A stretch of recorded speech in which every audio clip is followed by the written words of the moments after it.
తెలంగాణలో స్థానిక సంస్థల ఎన్నికలకు రంగం సిద్దం చేసి రాష్ట్ర ఎన్నికల కమిషన్ సెప్టెంబర్ 2 తర్వాత ఏ క్షణమైన నోటిఫికేషన్ విడుదలకు సర్వం సిద్దం చేసింది.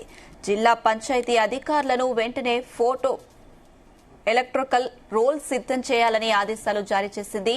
ఇందుకోసం సెప్టెంబర్ 2 వరకు గడువు విధించింది. అదే రోజు ఫైనల్ ఫోటో ఎలక్ట్రల్ జాబితా ప్రకటించనుంది.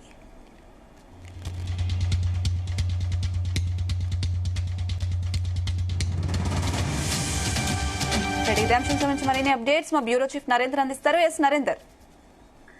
రైట్ అనుష, ఎట్టకేలకు మనం చాలా కాలం నుంచి ఎదురు చూస్తున్నాం. స్థానిక సంస్థల ఎన్నికలలో భాగంగా గ్రామ పంచాయతీ ఎన్నికల నిర్వహణకు సంబంధించి ఒక అడుగు ముందుకు పడింది. ఇందులో దీనికి సంబంధించిన స్టేట్ ఎలక్షన్ సంబంధించినటువంటి కమిషనర్ రాణి కుముద్విని కాసేపటి క్రితమే ఒక నోటిఫికేషన్ రిలీజ్ చేశారు. దీంట్లో ప్రధానంగా 2వ తారీఖు వరకు, వచ్చే నెల 2వ తేదీ వరకు ఫైనల్ జాబితా సిద్ధం చేయాలి అన్నటువంటి విషయం మీద దాంట్లో రిలీజ్ చేశారు.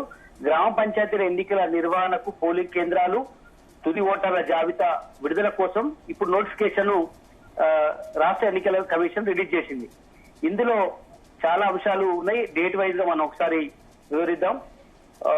Preparation of draft photo elections roll gram panchayat సంబంధించినటువంటి డిస్ప్లే వార్డులు వైజ్ గా, అదేవిధంగా గ్రామ పంచాయతీ సంబంధించిన మండల వైజ్ గా మొత్తం కూడా రిలీజ్ చేయాలి అన్నటువంటి విషయంగా షెడ్యూల్ 28వ తేదీ వరకు దాన్ని చెప్పింది. అదే సమయంలో 29వ తేదీ నాడు meeting representative of political parties district level election authorities కు ఆజ్ఞ ఇచ్చారు. ఇక్కడ 29వ తేదీ వరకు డిస్ట్రిక్ట్ వైజ్ ఇవ్వడం జరిగింది.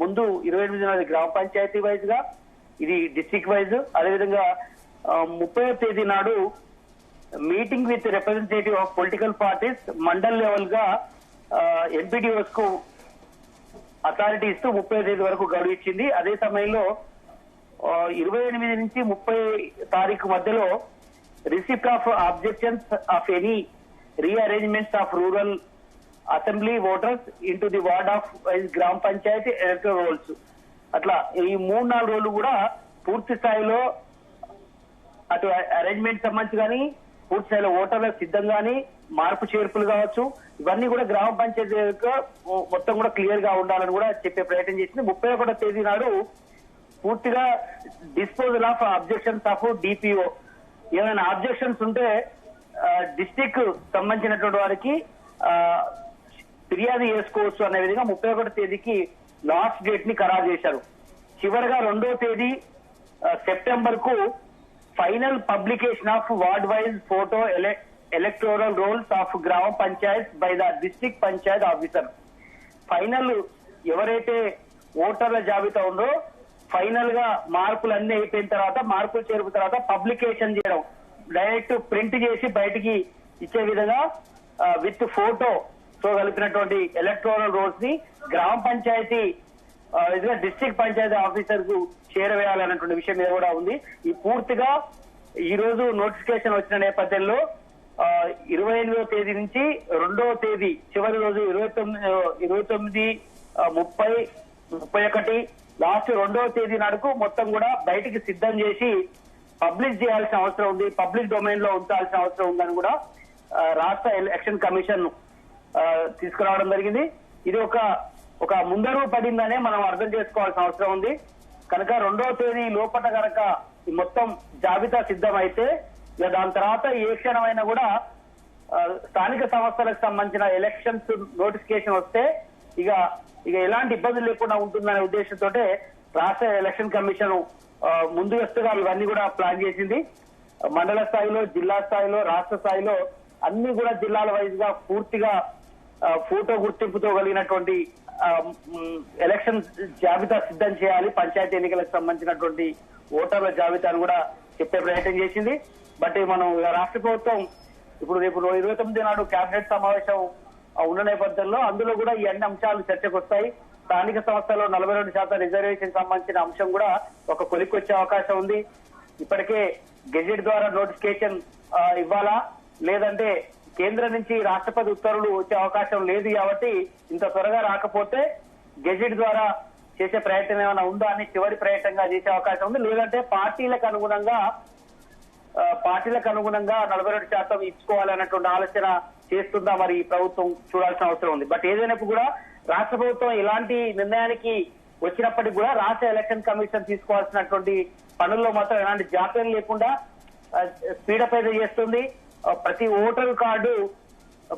ఓటర్ కలిగినటువంటి వ్యక్తి ఎక్కడ కూడా తన ఓటు నిరభ్యంతరంగా వేసుకోవడానికి నిజమైనటువంటి ఓటర్కు ఎక్కడ ఇబ్బంది కాకుండా చేసే ప్రయత్నంలో భాగంగానే రాష్ట్ర ఎలక్షన్ కమిషన్ ఇంకేమైనా మార్పులు చేర్పులు చేసుకోవడానికి కానీ, అదే సమయంలో జాబితా మండల స్థాయి నుంచి గ్రామ స్థాయి నుంచి జిల్లా స్థాయి వరకు ప్రతి ఒక్కటి స్క్రూటినీ చేసుకొని ఫైనల్ జాబితా రిలీజ్ చేసుకోవాలి 2వ తారీఖు వరకు అని చెప్పే ప్రయత్నం అయితే రాష్ట్ర ఎలక్షన్ కమిషన్ ఈ నోటిఫికేషన్ ద్వారా మనకు అర్థమవుతోంది.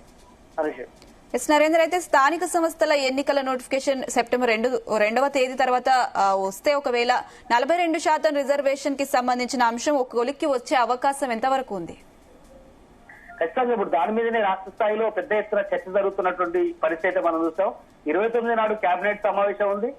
30వ తేదీ నుంచి అసెంబ్లీ సమావేశాలు ఉంటాయనే చర్చ జరుగుతోంది. అది ఎన్ని రోజులు చర్చ జరుపుతారు ఏంటి? వాస్తవానికి అసెంబ్లీ సమావేశాల్లో కాళేశ్వరం సంబంధించిన అంశమే ప్రధానంగా దాని చుట్టూ తిరుగుతుంది అనేటువంటి ఉంది. దాంట్లో భాగంగా స్థానిక సంస్థల ఎన్నికల మీద కూడా ఒక అఫీషియల్ గా సీఎం రేవంత్ రెడ్డి సభలో కూడా మాట్లాడే అవకాశం ఉంటుంది. బట్ ఈ కేబినెట్ సమావేశంలో మాత్రం స్థానిక సంస్థల అంశం మీదే ప్రధానంగా చర్చ జరిగాల్సింది. ఇప్పుడు మనం చూస్తాం, రేపు సాయంత్రానికి మంత్రి మండలి కూడా అంటే ఉపసంఘం వేశారు. ఆ ఉపసంఘం రిపోర్ట్ కూడా రాష్ట్ర ప్రభుత్వానికి ఇస్తారు. రాష్ట్ర ప్రభుత్వం మొత్తం కూడా కేబినెట్ లో ఈ అంశం మీద చర్చ జరుగుతుంది. ఈ మనం 42% రిజర్వేషన్ పోవడానికి అవకాశం ఎక్కడైనా స్కోప్ ఉందా? ఇప్పుడే తమిళనాడు ఇప్పటికే సుప్రీంకోర్టు దాకింది. కొన్ని సంవత్సరాల పాటు అక్కడ ఫలాలు అనుభవించారు బీసీ రిజర్వేషన్ సంబంధించి. కానీ కొన్ని ఇష్యూస్ వల్ల అది మళ్ళీ సుప్రీంకోర్టు దాకా వెళ్ళింది. సుప్రీంకోర్టులో కేసు ఆగిపోయిన నేపథ్యంలో కొంత ఇబ్బంది పడ్డ వాస్తవం. కనుక తమిళనాడు తరాలోనే ఇప్పుడు తెలంగాణ కూడా యాడ్ కాబోతుందా, ఇంప్లీడ్ అవుతుందా, సొంతంగా ఫైట్ చేస్తారా మనం చూడాల్సిన అవసరం ఉంది. మరికొన్ని రాష్ట్రాలు కూడా ఈ రకంగా బీసీ రిజర్వేషన్ల కోసం పట్టుబడుతున్నాయి. మన రాష్ట్ర ప్రభుత్వం ఉపసంఘం వేసింది, దీనికోసం లీగల్ టీం ఏర్పాటు చేసింది. నిన్న సీఎం రేవంత్ రెడ్డి కూడా అక్కడ లీగల్ టీము న్యాయ కోవిలతో కూడా మాట్లాడారు. ఉపసంఘం సంబంధించినటువంటి నేతలు కూడా మాట్లాడారు. ఈ మొత్తం అంశాన్ని రేపు కేబినెట్ సమావేశంలో చర్చించి 42% ఇవ్వడానికి మాత్రం ఎక్కడైనా అవకాశం ఉందా? ఎందుకంటే రాష్ట్ర ప్రభుత్వ మధ్యలో కూడా మనం చూసాం, సీఎం రేవంత్ రెడ్డి కూడా తన ప్రెస్ కాన్ఫరెన్స్ లో చెప్పాడు, అవసరమైతే గెజిట్ ఏదైనా ఏర్పాటు చేసైనా మేము బీసీలకు న్యాయం చేస్తామన్నారు. కానీ అట్లాంటి స్కోప్ ఏమైనా ఉందా అని. ఎందుకంటే ఇప్పటికే చట్టసభల్లో మండలిలో కానీ అసెంబ్లీలో కూడా ఆమోదం పొంది కార్యరూపం దాల్చి ఢిల్లీకి పంపించినటువంటి పరిస్థితి ఉంది. అదేవిధంగా పంచాయతీరాజ్ చట్టం సంబంధించి కూడా గవర్నర్ దగ్గర ఉంది. ఇట్లా ఓవరాల్ గా ఈ పంచాయతీరాజ్ చట్టం సంబంధించి కానీ, అదే బీసీ రిజర్వేషన్ సంబంధించిన అంశం కానీ, ఈ 2 అంశాలు ఇప్పుడు ముడివైనటువంటి అంశాలు ఉన్నాయి. ఎందుకంటే చిక్కుముడిలాగా మారినటువంటి పరిస్థితుల్లో రాష్ట్ర ప్రభుత్వం ఇప్పుడు ఏం చేయాలనేటువంటి తల పట్టుకున్నటువంటి పరిస్థితి అయితే ఉంది. ఒక పక్క ప్రతిపక్షాలు చాలా సీరియస్ గా అటాక్ చేస్తున్నాయి. కామారెడ్డి డిక్లరేషన్ 42% ఇస్తామని ఇప్పుడు మళ్ళీ పాత పద్ధతి కనుక అవలంబిస్తే, ఎందుకంటే 7 ఏళ్ల క్రితం బీఆర్ఎస్ హయాంలో స్థానిక సంస్థల ఎన్నికలు జరిగాయి. అప్పుడు కేవలం 23%తోనే జరిగాయి. దాని తర్వాత పెంచుకొని పోతామని కూడా ప్రయత్నం చేసింది. కానీ సీలింగ్ 50% మాత్రమే, అంతకు మించి బీసీలకు రిజర్వేషన్లు ఇవ్వడానికి ఆస్కారం లేదు అని చెప్పిన నేపథ్యంలో సుప్రీంకోర్టు దాకా వెళ్ళింది. దాని తర్వాత ఆగిపోయినటువంటి పరిస్థితి మనం చూసాం. ఇప్పుడు 7 ఏళ్ల నుంచి కూడా స్థానిక సంస్థల ఎన్నికలు జరగట్లేదు. దాదాపు 1.5-2 సంవత్సరాల నుంచి అందరూ కూడా అధికారుల స్థాయిలోనే పాలన నడుస్తోంది. కేంద్రం నుంచి రావాల్సిన నిధులు రావట్లేదు సర్పంచ్లకు. స్థానిక సంస్థలన్నీ ఎక్కడికే వేసిన గొంగడి అక్కడనే ఉన్నాయి. పారిశుద్ధ్యం పడిగేస్తున్నటువంటి పరిస్థితిలో ఇప్పుడు స్థానిక ఎన్నికలు కనుక పెట్టాల్సిన అనివార్యత పరిస్థితి ఏర్పడుతుంది. కాబట్టి మరింత లేట్ చేస్తే మరింత ఇబ్బంది పడే అవకాశం ఉంటుంది. రాష్ట్ర ప్రభుత్వానికి చెడ్డ పేరు వచ్చే అవకాశం ఉంటుందని గమనించినటువంటి పరిస్థితిలోనే ఖచ్చితంగా స్థానిక సంస్థల ఎన్నికలు పెట్టే అవకాశం ఉంది. అందులో భాగంగానే ఇప్పుడు నోటిఫికేషన్ కూడా రాష్ట్ర ప్రభుత్వం చేయాల్సినటువంటి పనులు వేగవంతం చేస్తున్నాయి. అందుకని రేపు 2వ తేదీ లోపు ఈ అంతా కూడా ఫైనల్ జాబితా సిద్ధం చేసి ఎలక్ట్రల్ జాబితాను ఫైనల్ చేయాల్సిన అవసరం ఉందని కూడా చెప్పే ప్రయత్నం చేసింది. కేబినెట్ లో కూడా ఈ అంశం ప్రస్తావనకు వస్తుంది. దాని తర్వాత అసెంబ్లీ సమావేశాలు అయిపోయేలోగానే నోటిఫికేషన్ వచ్చే అవకాశం ఉందని కూడా మనకు ఎక్స్పర్ట్ చెప్తున్నటువంటి మాట. Right Narender, thank you.